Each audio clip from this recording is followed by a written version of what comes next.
Hello everyone, welcome to my channel. আশা করি আপনারা সকলেই ভালো আছেন, আমিও খুব ভালো আছি। আর আজ একটা নতুন রেসিপির সঙ্গে চলে এসেছি। আজ আমরা বানাবো ডিমের হালুয়া। কী করে সহজ পদ্ধতিতে ডিমের হালুয়া বানানো যায় চলুন তাহলে শুরু করা যাক। আমি এখানে প্রথমে নিয়ে নিয়েছি 2 লিটারের মতো দুধ। আমি এখানে গরুর দুধ ব্যবহার করেছি, আপনারা চাইলে বাজার থেকে কিনে আনা প্যাকেটের দুধও ব্যবহার করতে পারেন। 2 লিটার দুধের জন্য আমি এখানে 20টির মতো ডিম নিয়েছি। ডিমগুলোকে আমি একটি মিক্সিং বোলের মধ্যে ফাটিয়ে নিচ্ছি। এর ফলে ডিমগুলো ব্লেন্ড করতে খুব সুবিধে হবে, কনসিস্টেন্সিটা বেশ ভালো আসবে এবং সময়ও খুব কম লাগবে।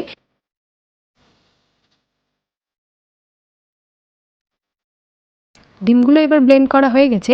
এবার এগুলোকে আমি দুধের মধ্যে ঢেলে দিচ্ছি। আমি এখানে 20টি ডিমকে দুইবারে 10টি করে ব্লেন্ড করেছি, আপনারা চাইলে একসাথেও করতে পারেন।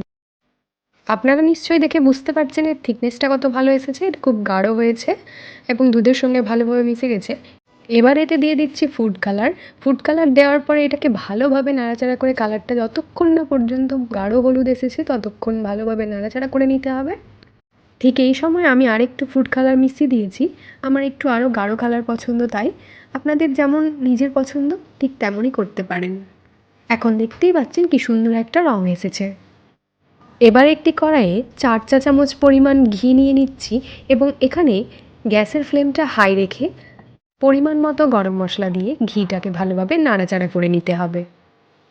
এটা 2 থেকে 3 মিনিট নাড়াচাড়া করার পর আমাদের আগে থেকে ফেটিয়ে রাখা ডিম ও দুধের মিশ্রণটা এই ঘিয়ের মধ্যে দিয়ে দিচ্ছি। এর মধ্যে দিয়ে দিচ্ছি 4 কাপ চিনি। আমি এখানে 4 কাপ পরিমাণ চিনি নিয়েছি, আপনারা চাইলে আপনাদের স্বাদ অনুসারে চিনিটা ব্যবহার করতে পারেন। এবার গ্যাসের ফ্লেমটা হাই রেখে অনবরত এই মিশ্রণটা নাড়াচাড়া করে নিতে হবে যতক্ষণ না পর্যন্ত এর মধ্যে হালকা খানিকটা দলা পাকিয়ে আসছে। যখন এই অল্প পরিমাণে দলা পাকিয়ে আসবে তখন এরকম একটা ফুটো ছাকনা ব্যবহার করে বেশ কিছুক্ষণ নাড়াচাড়া করে নিচ্ছি। এই ফুটো ছাকনার মতো হাতাটা ব্যবহার করার ফলে এর টেক্সচারটা অনেকটাই মিহিদানার মতো হয়ে আসবে। আপনারা এখানে দেখতেই পাচ্ছেন কেমন দলা পাকিয়ে এসেছে। প্রায় 8 থেকে 10 মিনিট নাড়াচাড়া করার ফলে এই রকম থিকনেসটা দেখতে পাওয়া যাচ্ছে।